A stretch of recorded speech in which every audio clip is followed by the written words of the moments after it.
Star Trek costume for me. Time me in the dungeon, roleplay D&D, and baby, talk nerdy to me.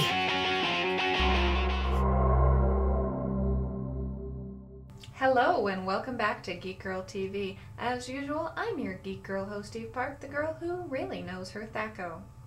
First thing today, we're going to look at some comments. Netrender wrote in and said, I would like to see more shows about tabletop and pencil gaming. Oh, and my superpower would be being able to take and analyze all incoming information in a matter of seconds and have perfect memory. My question for you, Netrender, is would you use your powers for good or would you use them for evil?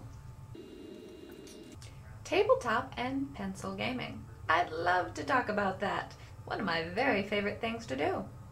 Depending on how long you've been watching the show, you know that I play Warhammer 40k.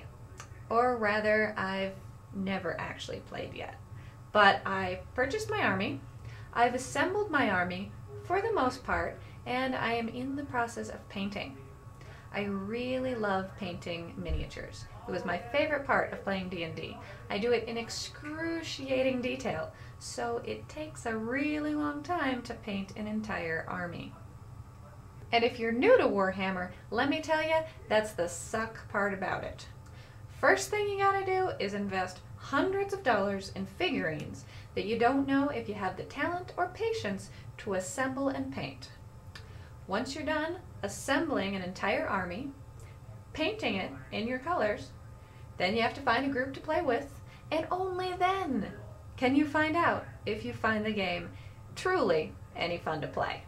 And I'm looking forward to finishing painting my figurines though, because then I can start to work on terrain. I have a whole plan on how I'm going to build this table with little styrofoam inserts with the terrain on them, so that I can turn them and change the terrain for different missions. It'll be cool. So that's Warhammer 40k, and how about D&D?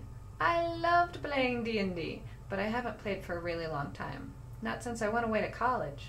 Before I went away to college, I had a fabulous group that I used to get together with on the weekends. And D&D really is about the group. You need a good group. I know a lot of people these days who used to play Dungeons & Dragons once upon a time, but aren't really up for the time commitment anymore. And I can't really answer an ad at like my local geek store, because since I played, they've come out with the 3rd edition, which has new rules. Like they got rid of Thaco because it was too complicated. Maybe I'm wrong, but I think as a role player, we're supposed to feel a certain kind of pride in the intimate knowledge of these complicated and elaborate rule systems. I really wish I still had a good 2nd generation group to play with. Besides, I have all the books, and nice TSR bound books. Boy, these kids today with their chintzy paperback books, it's just not right. However, since playing, I have read a lot of the Dragonlance books, which really fit that role-playing gap in my heart. I'll be talking a lot more about Dragonlance when the movies start coming out. Soon!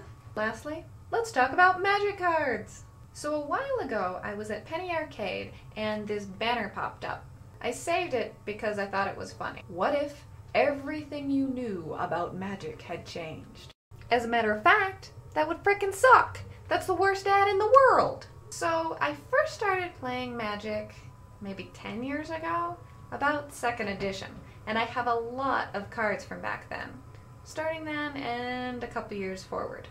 After not playing for a really long time, the geek store I became involved with had a lot of Magic events that I wanted to participate in as well. So around Kamigawa, I got more cards so I could start playing in tourneys. And to be honest, it was like learning to play the game all over again.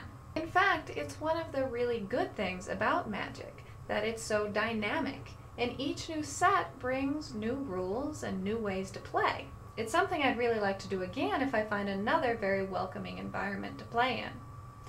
However, I'm really not looking forward to learning everything that happened to Magic since I was away. So that's not the last that you'll hear of tabletop gaming or pencil gaming here at Geek Girl, but that's all we have time for today.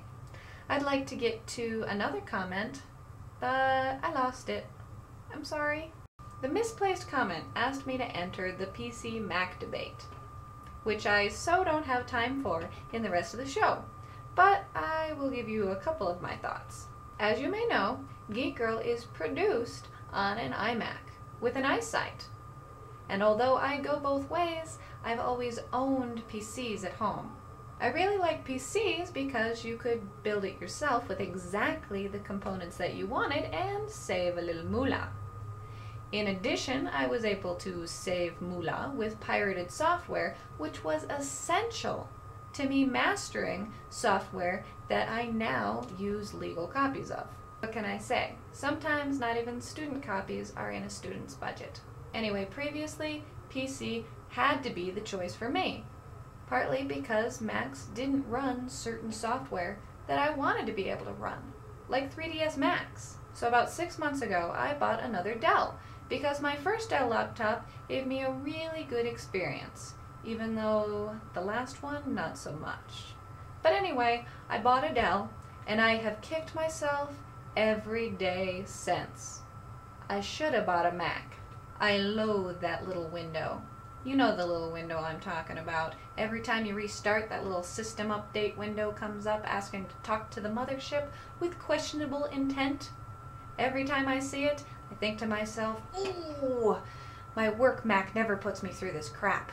My Mac never makes me hunt down and install a new driver for some peripheral that decides to just up and stop running one day. And my work Mac doesn't make me check my wireless settings on a daily basis. So in conclusion, I really wish that I had bought a Mac. So what if I can't run 3ds Max? You know what? I can't afford 3ds Max either. But if you do have programs that just don't run in Mac OS, you can install Windows on your Mac. Of course, I don't know why you'd want to. The whole purpose of buying a Mac is so you don't have to mess with all that crap Windows puts you through. On the other hand, I'm a geek. I have a hard time letting it go. I can't really grasp the idea of not being proficient in the latest Windows operating system. I would feel like such a Luddite letting my Mac magically do everything for me. I mean, I know how to monkey around and fix my computer, how to do the family's tech support. In fact, it's kind of like THACO. That certain pride you feel in the intimate knowledge of a complicated and elaborate rule set. To purchase a Mac, I first have to rid myself of this masochistic computing impulse. If I can, let me tell you, it would be very, very liberating. In this office, I'm surrounded by Mac geeks. So much so that they decided to make an entire podcast dedicated to Mac computing. It's called MacMost.com. So if you're into Macs, or you're like me and you're thinking of switching to the other team, check it out. Although I'm not a Mac expert, especially not around here, I've been known to make a few guest appearances on the show. Well, that's about all I have for this week.